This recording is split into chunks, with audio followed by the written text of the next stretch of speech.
Us Another One is brought to you by Mad Marco Enterprises. Show idea, concept and design by Marco Liberati. Please enjoy the show. Cheers! Tell Us Another One, a show with tall tales, jokes and antidotes. And now please welcome your host, Marco Liberati.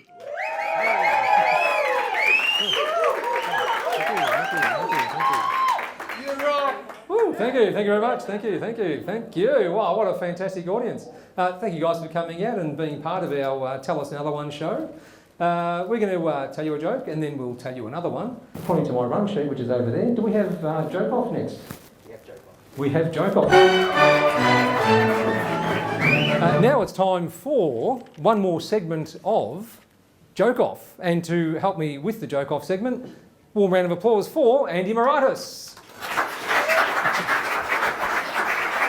So welcome to Joke Off. We're going to tell you a joke and then we're going to tell us another one. And this is a joke that was given to me by an audience member. This is from Olga Liberati from Dandenong.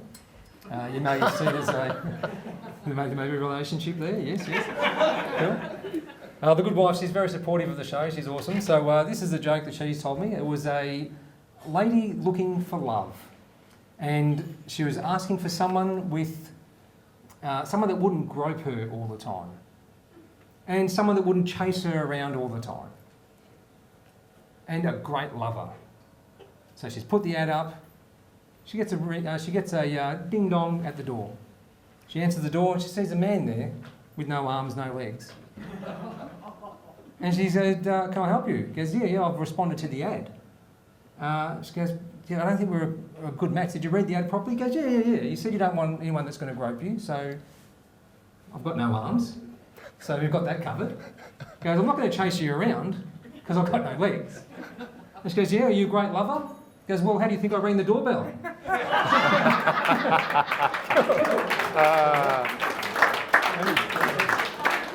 Very good, Marco.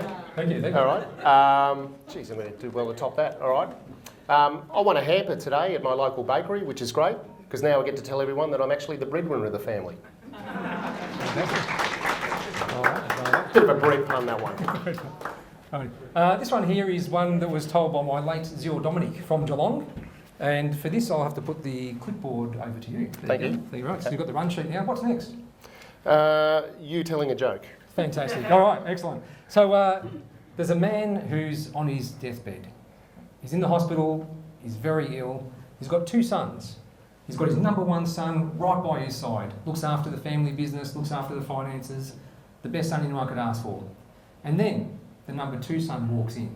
This guy, he squanders the family fortune, buys the luxury cars, goes on lovely holidays, doesn't give a shit about the family or the business. He walks in and he's like, Dad, what's happening with the family business? What's happening with the inheritance? And the dad gets a little bit of strength up, raises his hand, and he taps his finger in the middle. He does that. And the son goes, "Fantastic, half and half, me and my brother, that's awesome." Anyway, the father fades off and she passes out for a moment. The next day, the father makes a bit of a recovery. He's looking good. A few days later, he's made a full recovery, sitting up in bed, picture of health. The young son walks in, Dad, the other day I came in, asked about the family fortune, and you said that means half each, right? He goes, son, I was weak, I had no strength, I had no energy, I only had enough strength to do that. But now that I'm well, this is what I wanted to do. Up yours. Oh, jeez. That's good. Nice. What's next, Andy? Nice. Do you want me to do one more little one? Let's go. All right, this is a bit of a dad joke, that's okay. Fat Tony, the owner of Topolino's Pizza in Fitzroy St Kilda, has been arrested, right? He was caught red-handed stealing pizza topping from his pizza supplier. Apparently he was caught stealing marinara mix and baby shrimp from his pizza supplier, right? And the police have charged him with child prawn and marinara possession. Not a bad one. All right. Yeah, cool. All right, so I do have some good news for everybody today that they've just released a new version of female Viagra.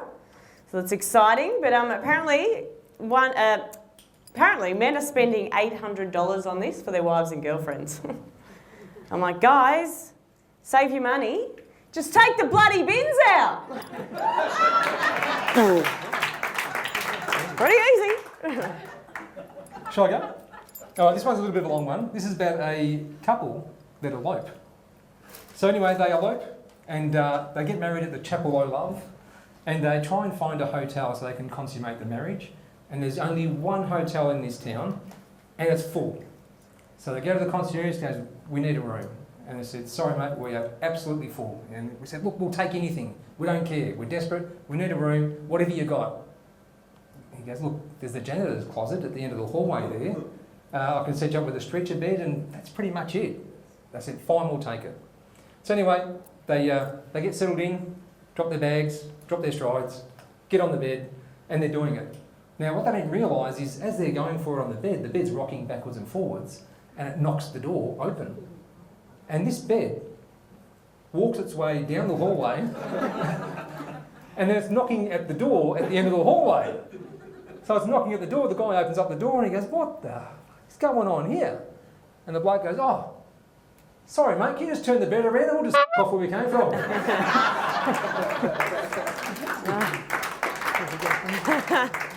I mean, we've all been there, haven't we? Yeah. You guys know the Wiggles? Obviously, yeah. You heard that they had a midlife crisis last year, right? Yeah, they broke up with Emma Yellowwiggle and replaced her with a chick 16 years younger, who is 16 years old. Like, it's lucky they had their working with children's. Yeah. But I don't know if you know, but the Yellow Wiggle actually married the Purple Wiggle. But they got divorced when they realised together they just make poo brown, so... Yeah. You know, I actually got mistaken for the Yellow Wiggle. I was going to say Yeah, Purple Wiggle. But Greg. yeah. Oh, Greg. Yeah, Greg. Yeah. Hyundai, no. Yeah. One of them. Oh, Wake yes. up, Jeff. Hey, cool. Well, he's dead now, isn't he? He's well in the past. I've got like 50. Anyway. Is he actually dead? No, he's not. No, but when he does die... He's still going strong. When he does die, you can say, "Wake up, Jeff," and then... Well, it's all the naps. Like, that's what happens. You sleep a lot, you live a long time. Who knows? Fun facts, fun fact. You do learn on your show. It's not just jokes. Fun facts. There we go. Hey, one more joke for the joke off segment. This is about the lesbians who live next door to me. They got me this beautiful watch for Christmas, and I think they misunderstood when they asked me, "What do you want for Christmas?" And I said, "I want a watch."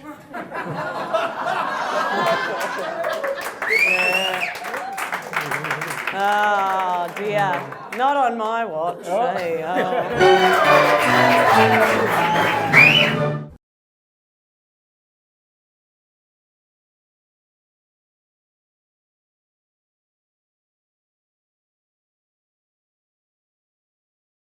Tell us another one. A show with tall tales, jokes and antidotes.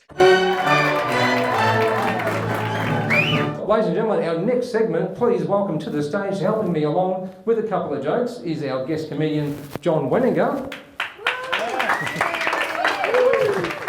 How are you?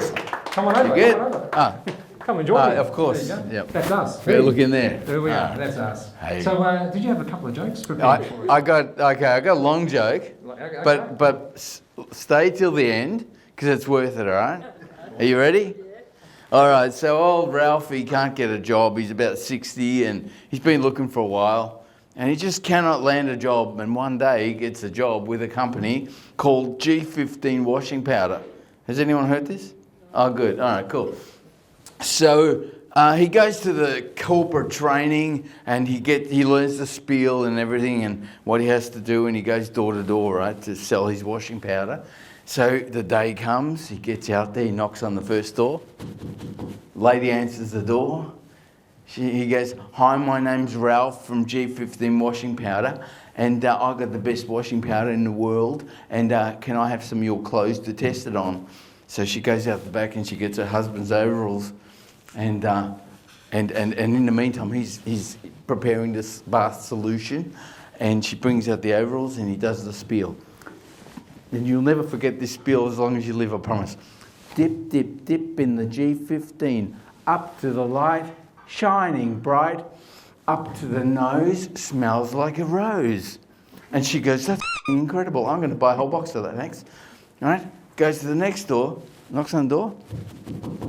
Hi, my name's Ralph from G15 Washing Powder. I've got the best washing powder in the whole wide world. Would you like to buy some? Oh, can we first have some of your clothes or your husband's clothes so I can test it out? She goes out the back. She gets her husband's jeans. He's got the bath solution already. And he does the spiel. Dip, dip, dip in the G15. Up to the light, shining bright. Up to the nose, smells like a rose. She goes, that's mad. I'm going to buy a box of that. He gets to the third one, right? Lady answers the door. He goes, hi, my name's Ralph from G15 Washing Powder. I've got the best washing powder in the world. It's getting a bit game at this stage. He's swearing. And he says, have you got any of your husband's clothes so I can show you how amazing it is? And she says, I don't have a husband. I'm a single mum. So he says, well, have you got any of your own clothes that I can test this on? So she slips off her panties. And she gives them to old Ralphie. And Ralph goes, dip, dip, dip in the G15. Up to the light, shining bright. Up to the nose. Dip, dip, dip in the G15. There we go. Thank you very much. Right. Well, I'm ready to pause. John, thank you. Thank you. Do you have another one? By the way, I should just tell you, we used to, as you know, we used to do Santa Claus promotions. That was John. Santa Claus photography. Yeah. And Santa told me that joke. And that was probably one of the clean ones. Awesome. That's great. Stay with us, John. We're going to do another joke. My turn. I'll have a go. Hey, why not? So this is a little Johnny joke. Nice little favourite from school. Little Johnny's he's at school and he's just come back from school holidays, and the teacher goes, okay, boys and girls, time for show and tell. So if you can tell us what you've done on your school holidays and let the class know, and we'll have a bit of education so we can find out what everyone's done. So little Johnny comes up to the classroom and goes, oh, thanks, miss. Yeah, I'm Johnny. I went to Queensland. I went all the way to Cairns. I've got family who own a farm, and they've got a play. They've got all these cane toads, and they're everywhere. So what we've done is we've got these cane toads. They're a real pest. So we've got these cane toads, and we've got firecrackers, and we shoved them up their arse. And the teacher says, oh, excuse me, Johnny, but that is not the correct terminology. If you can please use the word rectum from now on, much, much better. So he goes, oh yeah, miss, we lit those firecrackers, we wrecked them all right. So I've been trying to spice up my sex life, because after 26 years of marriage, it ain't what it used to be, right? Right, fellas? Know what I'm talking about. So I brought home a pocket full of flavoured condoms, and I said to the wife, honey, tonight we're playing Guess the Flavour. So that night comes, and she gets down on me, and she goes, that tastes like cheese and onion. And I said, hang on, I haven't got it on yet. Thank you very much. Oh, it's a good one. People laughing and cringing at the same time. I've never seen this that lady's reaction. cringing. He's laughing. It's funny, but it's gross. I'll do one more to finish off the segment for our joke-off segment. Let's do, there was 3 guys, they work on a train. So they walk onto this train, they don't get tickets, they can't afford them. So there's an Irishman, there's an Aussie, and there's an Italian. Anyway, they're in the carriage, and then the inspector comes along. The inspector's walking through the carriage, he's going, tickets, tickets, tickets. These 3 guys at the end of the carriage are going, oh, right, let's go to the next carriage and try and get away from him. So they slip through the next carriage, walk to the back of that carriage, and sure enough, the train conductor, he's gone through, he's checked everyone's tickets, he goes to the next carriage, tickets, tickets, tickets. These guys are like, shit, let's go to the last carriage. They walk out the last carriage, and they walk into the last carriage, and it's a stock carriage, it's carrying stock. So they walk in there, and there's all these bags of potatoes, and there's soups and all sorts of produce. And they're obviously delivering that on the train, on the very last carriage in the caboose there. And the Italian goes, all right, what do we do? Get the potato sack, jump inside the sack, lay on the ground and no move. Fantastic. They're in the sacks. I think this is a great plan. You know, the conductor walks in and he has a quick look in the carriage and he sees these really suspicious looking sacks on the ground. So he goes over to the first one. The Italian bloke's in the first sack. He gives the first one a little bit of a boot and the Italian bloke goes, meow, meow. Okay, must be a cat in that one. Doesn't think twice. So there's another suspicious sack over here and he's got the Aussies in that one. So he gives it a little bit of a boot. Woof, woof. No, okay, must be a dog in that one. Goes to the last one. The Irishman's in there. He gives it a little bit of a boot. Nothing. There's a bit sus, so he gives it another couple of boots, nothing. Then he starts laying the boots right in, and then all of a sudden the Irishman goes, potatoes, potatoes! All right. Good. There you go, folks. That's our jokes for our joke-off segment. Hope you enjoyed that one. Thanks very much. Round of applause for joining.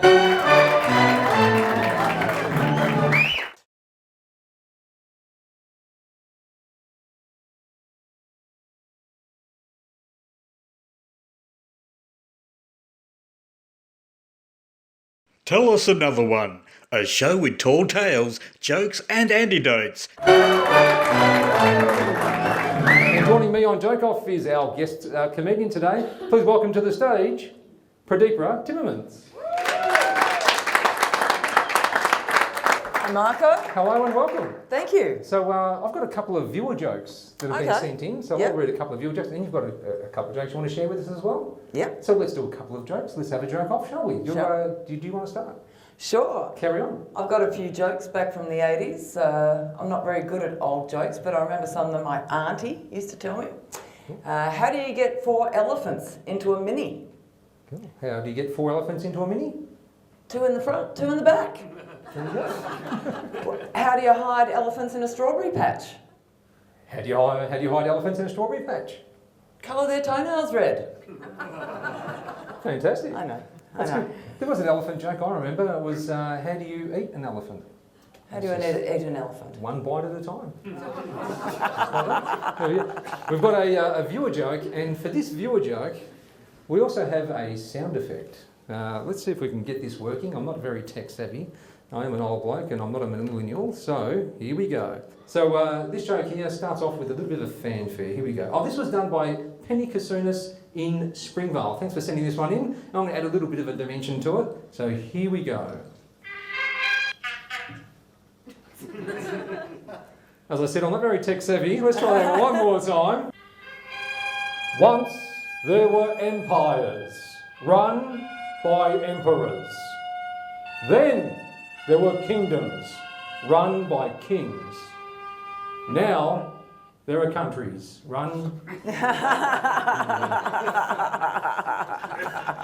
Thank you very much. And hey, on this joke show, we tell you a joke and we tell you another one. Take it away. All right. Well, that same auntie that told me those jokes from before was an air hostess back in the 70s. And one time she had a very troublesome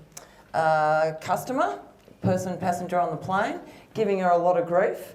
And at some point, he got on his high horse and he said to her, "Madam, do you know who I am?" And she turned around to the whole plane and she said, "Excuse me, does anybody know who this man is? He seems to have forgotten his name." That was a memory joke. So this was there's 2 old guys and they've been playing chess for years. Every Wednesday night, Barry goes over to Bill's place and they play chess. And Barry's been noticing that Bill's sort of losing his memory lately. He's not as sharp as he used to be. He keeps forgetting things. And even the names of the pieces. He's been forgetting the names of the pieces and he's letting things slip. He's forgotten dates, names, people. He's gone, oh, this is not good. And then one day he rocks up, they have a game Wednesday. The next Wednesday he comes over and all of a sudden, sharp as a tack. He's firing off, oh, how's the kids? Oh, you had an anniversary last week. Oh, how about your daughter? Had a birthday. Fantastic, how did that go? Oh, and the grandson, how old's he now? 6 months? Bang, he's just sharp as a tack. He's like, this is amazing. How did you learn? What have you done? What's changed? He goes, oh, I've done a memory course. He goes, wow, what's it called? He goes, hang on a second, I'll just do a bit of word association. No, bear with me, hang on. What's the name of that long-stemmed flower that's got thorns on them, traditionally red? He goes, oh, a rose? He goes, that's it. He goes, hang on a second. Hey, Rose, what's the name of that course I done? Joining us today, our local Melbourne comedian, please welcome to the stage, Joel Templey. Thank you very much. Good to be here. Thanks for coming on out. Oh, thank you. All right, we've got a couple of viewer jokes and we've got a couple of Joel Templey originals, I believe. That is correct. Fantastic. That's correct. All right. Shall we kick this off with? Well, you can start if you like. I'll do one Let's of go. mine. So just brace yourselves. This has been approved by Chanel number 31. Here we go. Don't get weird, all right? Just it's a good joke. Just don't get. Why do Muslims it's chill out.